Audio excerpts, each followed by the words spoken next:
अब भीमसेन बेचारे पहलवान बंदा, उनको उनको उनको समझ नहीं आया। बोले इससे तो मेरा भी पाला पड़ने वाला है, ये पता नहीं फिर मेरे साथ क्या करेगी। इतना बुरा लगा उनको कि उनके अंदर हलचल मच गई। और हलचल अगर शांत करनी है तो एक ही तरीका है, तो वो जो है कीर्तन करना शुरू कर दिया। आधी रात को भीमसेन कीर्तन कर रहे हैं, श्री कृष्ण गोविंद हरे मुरारे, श्री कृष्ण गोविंद हरे मुरारे, श्री कृष्ण गोविंद। अब सोचो भीमसेन कीर्तन कर रहे हैं आधी रात को, सब सोए हुए जग गए।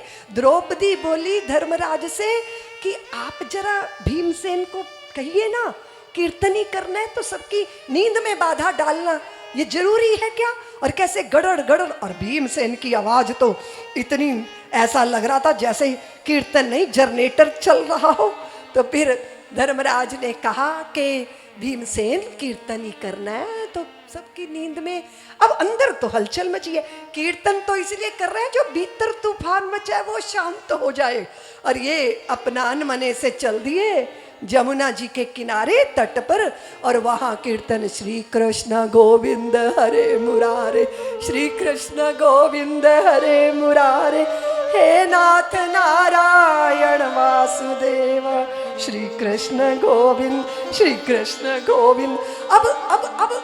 अब कीर्तन में मन लग गया, अब विषाद ढुल गया, अब प्रभु का प्रेम जागृत हो गया, अब आंखों में आंसू आ गए, अब मन आनंदित हो गया, अब रोमावली पुलकित हो गई और कंठ भर आया। और जब कंठ भरेगा तो वाणी अवरुद्ध हो जाएगी ना, तो और भयंकर आवाज आने लगी। वैसे तो संगीत को सुनकर मृग नजदीक आ जाते हैं, लेकिन भीमसेन की इस गड़ड़ गड़ड़ आवाज को कंठ रूंधा है।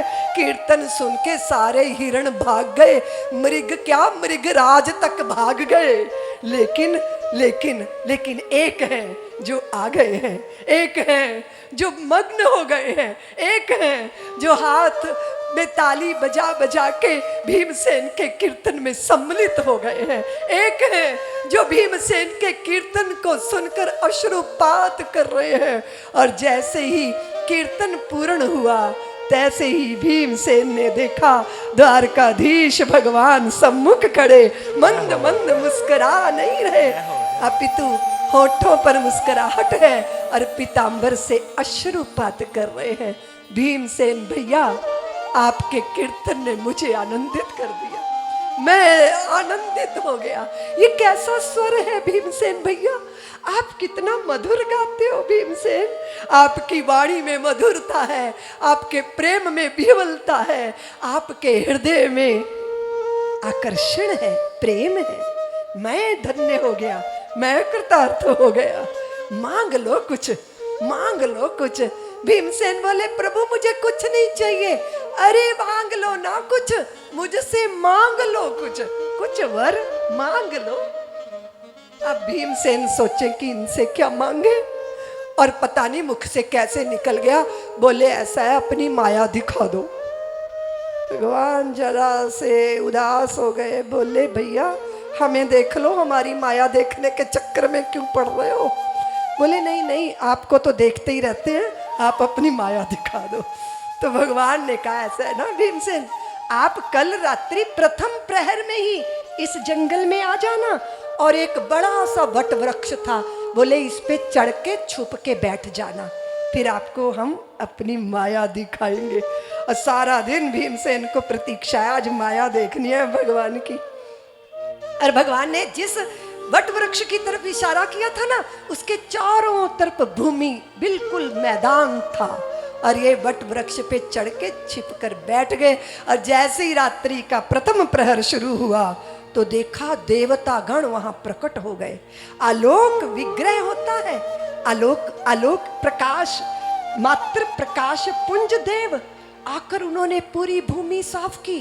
फिर दूसरी पंक्ति देवताओं की आई, जिन्होंने जाने कितने सिंहासन वहां बैठा दिए।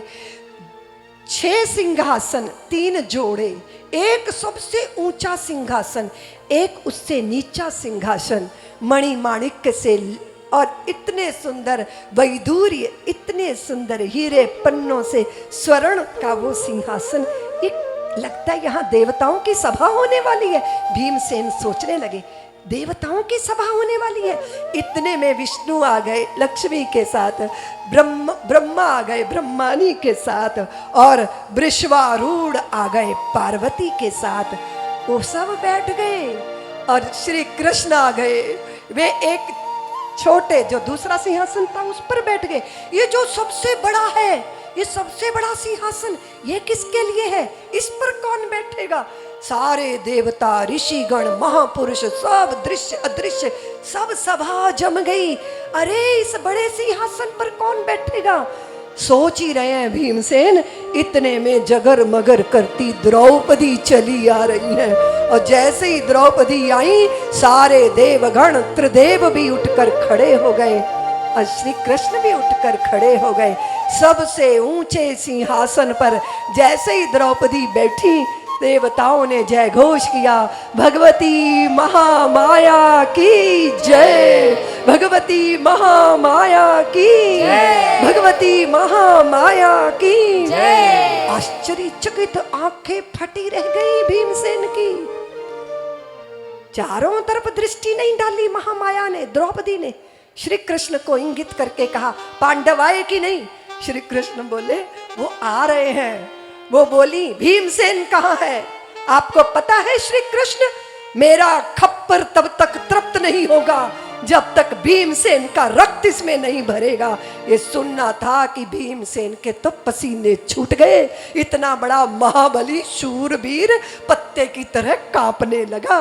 तो देव ऋषि नारद ने कहा कि भीमसेन नहीं आएंगे, वो इसी वट वृक्ष में छिपे बैठे हैं। तो द्रौपदी ने कहा, उनको मेरे सामने प्रस्तुत करो। और जैसे ही देवता भीमसेन को लेने उस वृक्ष के नीचे खड़े हुए, तो प्रकंपित कांपते हुए भीमसेन धड़ाक से भूमि पर गिरे। और जैसे ही उनकी आंखें खुली, तो न देव सभा है, न देवता है, न त्रिदेव है, न श्री कृष्ण चंद्र है, और न भगवती महामाया है।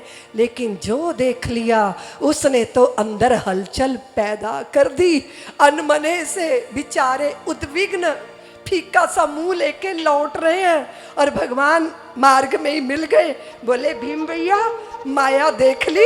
बोले, हाँ देख ली, आगे से मत दिखाना, हो गया, बहुत हो गया। अब जाके उन्होंने माता कुंती से कहा कि माँ, आज ये हुआ है, आज ऐसा हुआ है। फिर माता और पुत्र में कुछ बातें हुई। और अगले दिन जब द्रौपदी अपनी सासू माँ की चरण वंदना करने वो रोज आती थी, जब वो चरण वंदना करने के लिए आई, तो कुंती माँ के सिंहासन के पीछे छिपे बैठे थे भीमसेन।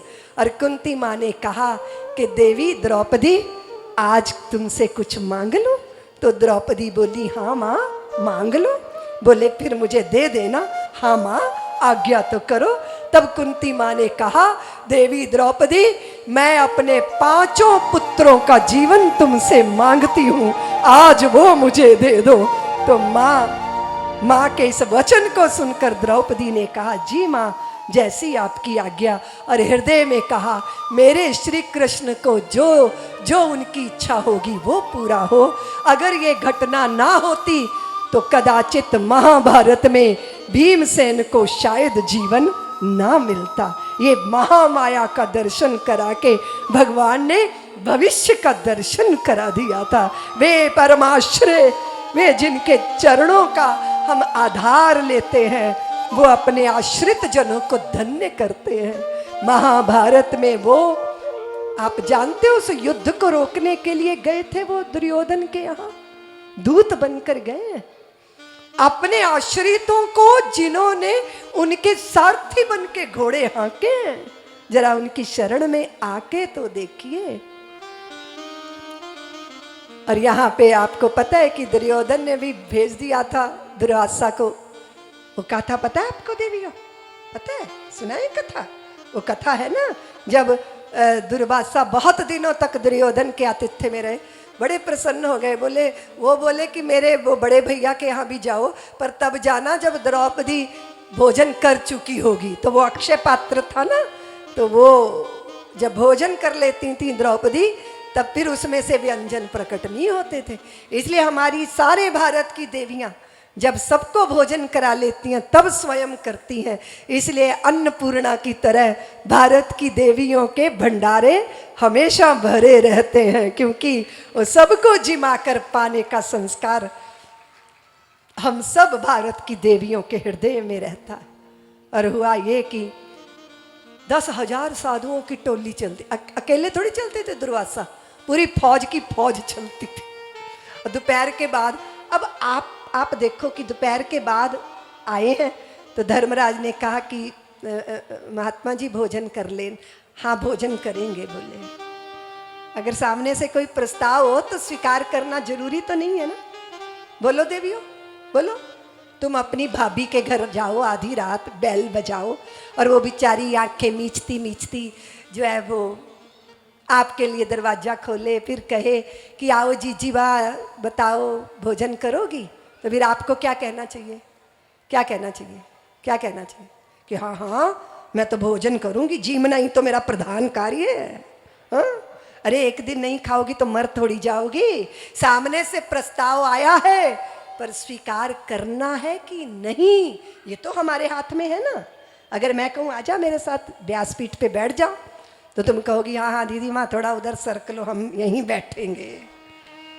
हाँ बताइए। अरे भैया अब उन्होंने कह दिया तो तुम तो देखो।